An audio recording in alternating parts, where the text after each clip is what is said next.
use the raise hand function. I want you to know that all of our guests, our witnesses tonight, have completed the required connection tests in advance of the meeting.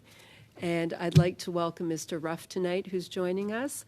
And I'd like to welcome our witnesses.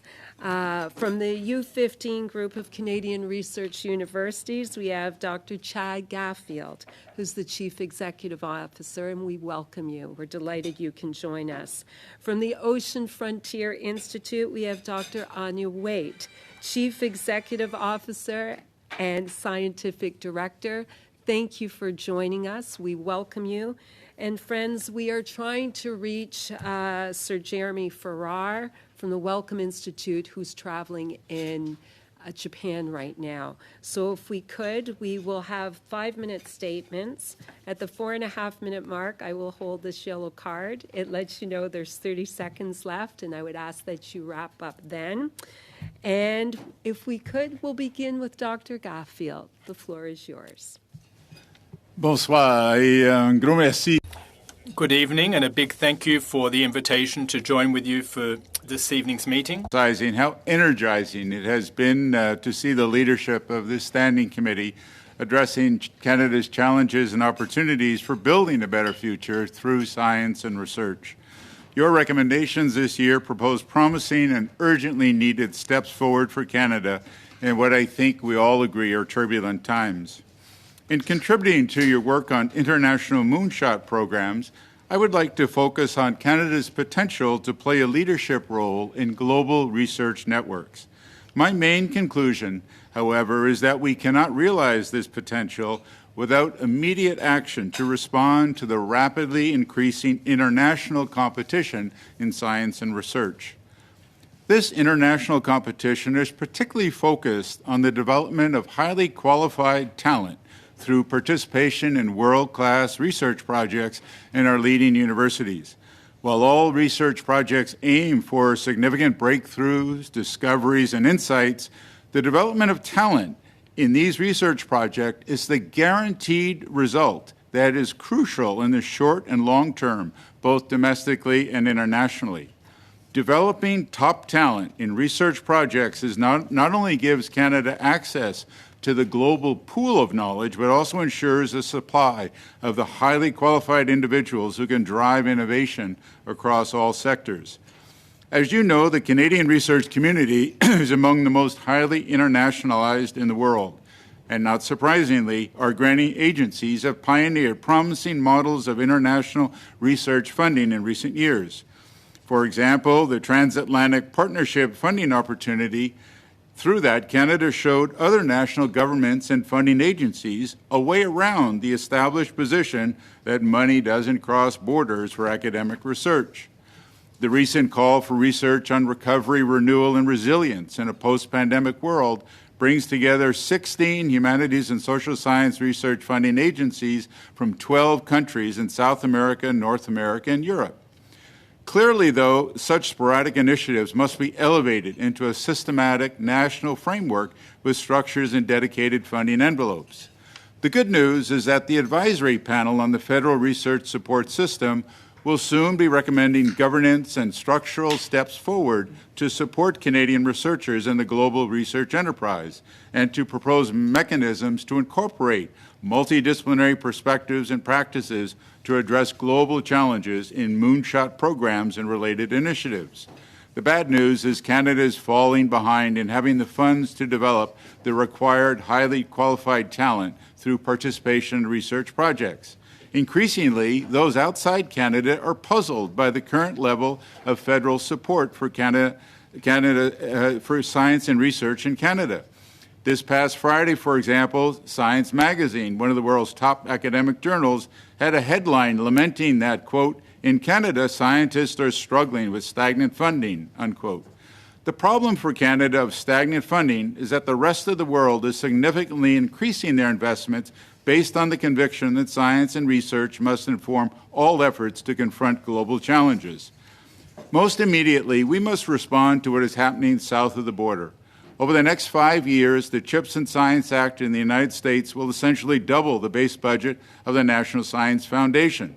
This massive funding will put enormous additional pressure on Canadian universities as they struggle to compete for and retain top research talent and the best graduate students. This and similar initiatives in other countries demand our immediate attention. Canada now ranks at the bottom of G7 countries and those with graduate degrees. Moreover, Canada ranks only 28th among OECD countries in the proportion of our population with graduate degrees. In other words, our talent-based innovation ecosystem has great potential domestically and internationally, but it is operating at a scale that is too small for the challenging 21st century. In the case of international moonshot programs, Canada risks being overlooked as a partner when we have, in fact, the potential to play a global leadership role. Thank you very much, and I look forward to your questions and comments. Merci beaucoup. Thank you so much, Dr. Gaffield. We're very pleased to have you. And now, if we could go to Dr. Waite, and it'll be for 5 minutes, and we look forward to your testimony. The floor is yours. Thank you, Madam Chair. It's my great pleasure to appear before the committee today, and thank you for this opportunity. The ultimate moonshot of this century is climate survival. Without climate mitigation, our future will be confined under the weight of many concurrent catastrophes: mass numbers of refugees, new human health crises, food security challenges, and ultimately a weakened economy and a weakened quality of life. The question that remains then is, how do we achieve this moonshot? How do we improve the lives of Canadians and support Canada to deliver an outsized impact for the world? Canada recognizes the critical importance of decarbonization to our planet and our nation's future. We're actively working towards net zero emissions by 2050. But that's simply not enough, not by a long shot. To reach our goal of climate survival, we need to get net negative, in fact. And today you'll hear about a new partnership between universities in Atlantic Canada and Quebec that will transform Canada's climate action. One important consideration in reaching net negative is that our climate solutions are currently focused on the uptake of carbon on land and the blue carbon sometimes stored within our coastal waters. But our research shows that these carbon sinks are simply a drop in the bucket. They are just not enough. More than 90% of carbon is actually stored in the ocean, the majority of which is located in the high seas beyond national jurisdiction, known as deep blue carbon. If we really want to make an impact on the global carbon budget, which is the only way to save the world from itself, we must turn our attention to deep blue carbon and the emerging science of ocean-based carbon dioxide removal, or CDR. This includes an innovation of a suite of technologies, many Canadian-born, that could take carbon from the atmosphere and safely sequester it in the deep sea. Canada actually has the opportunity to bring meaningful climate leadership in this area. Deep blue carbon and ocean-based CDR, carbon dioxide removal, represent a potential global climate solution. Committing to this solution will encourage research investment right here at home, while providing both environmental and economic benefits to Canada.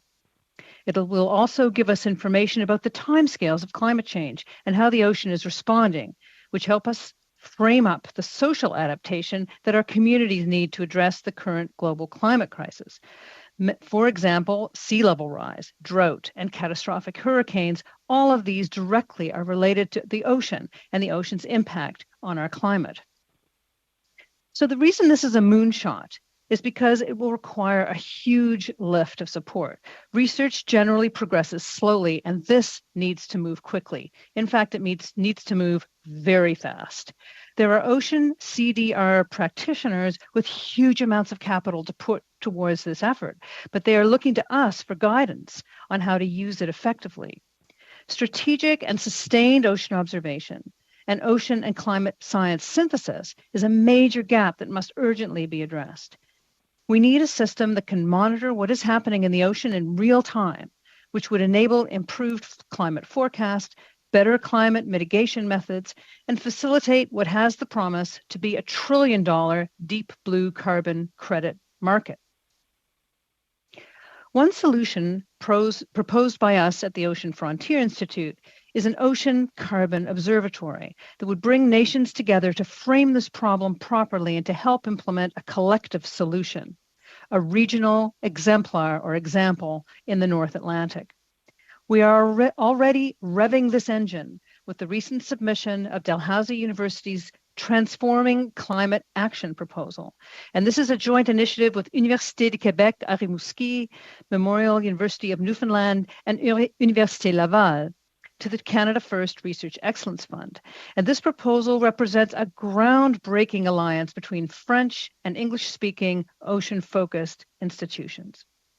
So let's recap. The moonshot of our time is climate survival. It requires increased ocean observation of deep blue carbon beyond national jurisdiction and the safe implementation of ocean-based carbon dioxide removal technologies at scale, which only the ocean can offer. There is an urgent need for a moonshot type program that can enable transformative global initiatives that transcend the priorities of individual regions and individual departments, mandates, and government.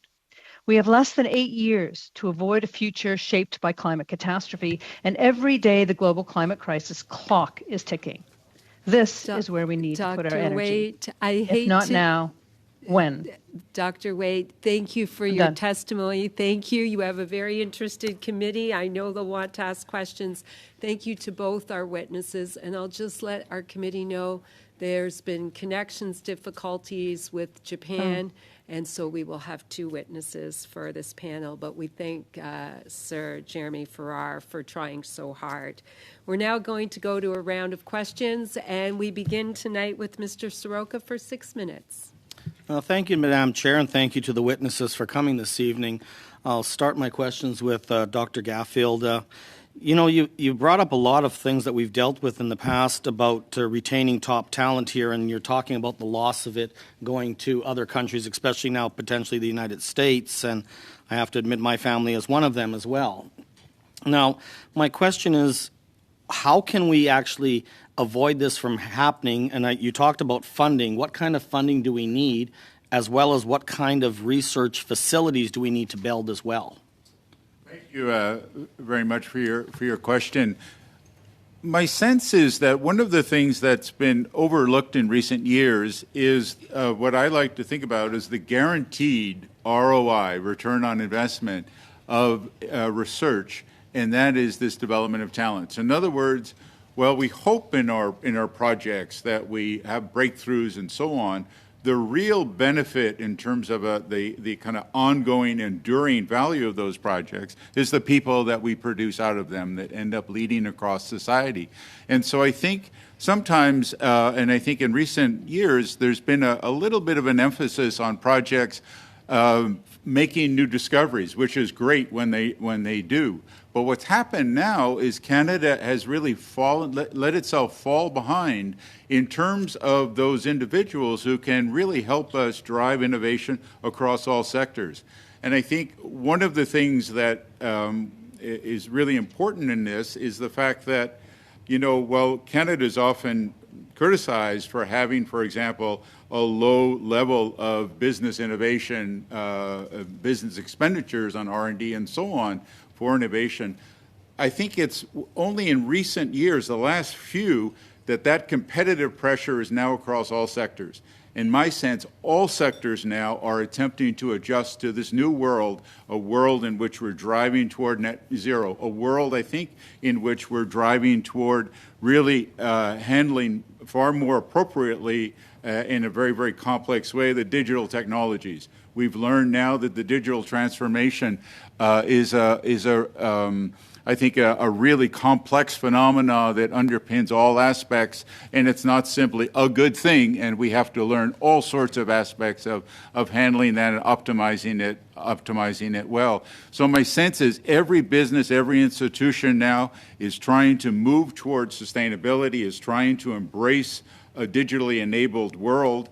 and therefore innovation, I think, has really gone to the top of the agenda. But there's a huge talent gap now in terms of the complexity of actually making that happen. So, Dr. Gaffield, do you think that by addressing more money, maybe even more facilities or something to bring in, like I know stem cell we had last week, and they were very saying that they're forefront leaders in the world on that area. So we've got a couple areas where we might be leaders, but yet it doesn't seem like we're very good at leading when you're talking about how far we've fallen behind.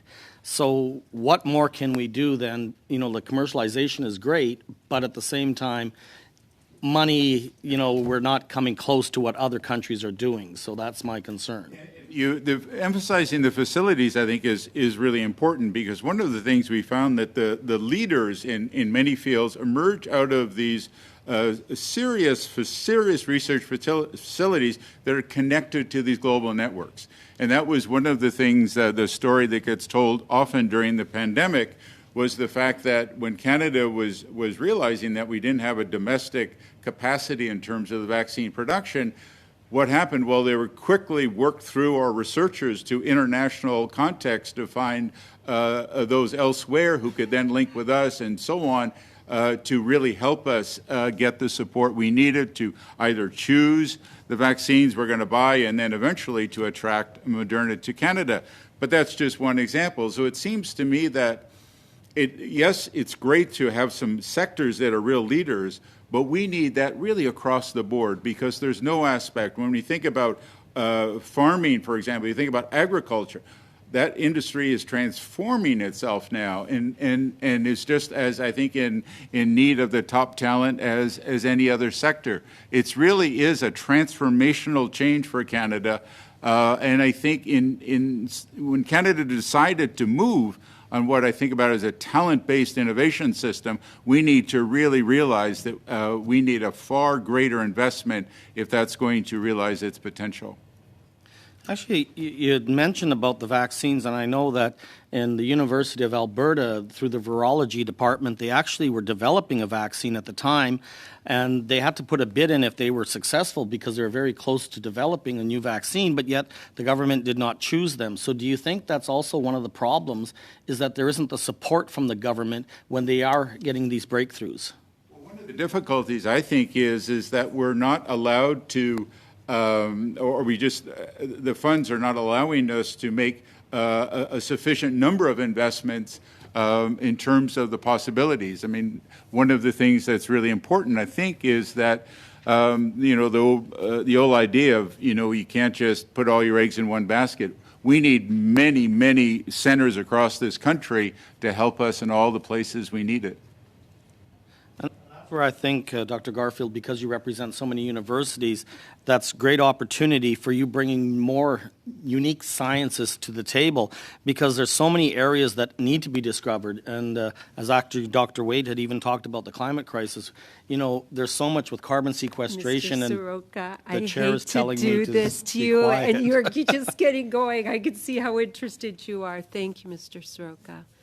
And now, any information, I'd be appreciative of that. okay, Mr. Soroka has requested a written response to what he was saying. Thank you, Mr. Soroka. And with that, we will go to Ms. Bernard at Ms. Bradford for 6 minutes. Thank you, Madam Chair. And welcome to both of our witnesses.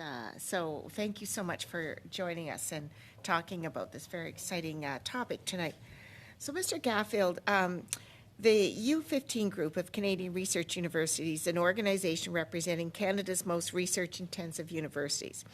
Its 15 member institutions undertake 80% of all competitive university research in Canada, rank among the world's premier institutions, and conduct about $8.5 billion worth of research annually. So very impressive. What role do universities play in Moonshot programs? Thank you very much for that question. It seems to me that one of the opportunities we have now as a result of what you mentioned is that I think Canada could really play a leadership role in the world. The challenges that we're facing have what we might think about as domestic articulations of them, but they're global.